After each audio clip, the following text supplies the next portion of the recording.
J'ai été très surpris en écoutant le président Macron l'autre jour, quand il s'est adressé d'une manière un peu méprisante au président Tshisekedi, parce qu'il a dit quelque chose qui est faux. Il a dit « ça fait 20 ans que vous n'êtes pas capable de régler le problème de votre rébellion dans l'Est du pays ». Or, ce n'est pas vrai. En réalité, ce qui s'est passé, c'est qu'après avoir mis Kabila à la tête de l'État congolais, Kagame et le président ougandais, parce qu'ils étaient tous les deux, les Ougandais et les Rwandais, ont dit « nous, on veut, en contrepartie, on va récupérer toute la production minière de coltan, c'est essentiel pour les téléphones portables et autres, on va le récupérer, et c'est dans la province de l'Ituri, qui est la province qui est juste à la frontière du Rwanda et du Burundi. Et de l'Ouganda, pardon. Les compagnies minières ont commencé à exploiter le coltan.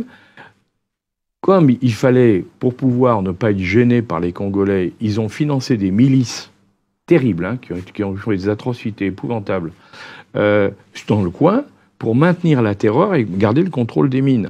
Et qu'est-ce qu'a fait Tshisekedi quand il est arrivé au pouvoir? Tshisekedi a dit « on ne peut pas continuer comme ça, ça fait 20 ans que vous occupez une zone qui est une zone congolaise, que vous prenez le minerai, le coltan, et vous l'emmenez en Ouganda et au Rwanda. De là, vous le réexportez vers l'extérieur. Donc c'est vous qui faites les bénéfices et la plus-value.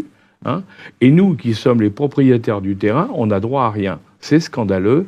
Je veux que vous nous rendiez le contrôle de cette zone. Hein, donc c'est pas du tout une rébellion. En réalité, c'est l'exploitation par des compagnies minières contrôlées et aidé par l'Ouganda et le Rwanda de toute la partie est du Congo. Et il y a une statistique, pour ceux qui pourront en douter, il y a une statistique fantastique, c'est vous regardez la production de coltan dans le monde et vous découvrez qu'il n'y a rien au niveau du Congo et qu'il y a plein au niveau du Rwanda, alors qu'il n'y a pas de mine au Rwanda de coltan. Vous voyez? Donc c'est vous dire... Alors, quand il dit qu'il y a une rébellion, non, il n'y a pas de rébellion. Et c'est au contraire... C'est une exploitation. Et là, on revient à ce que je vous disais, c'est les fameuses compagnies minières.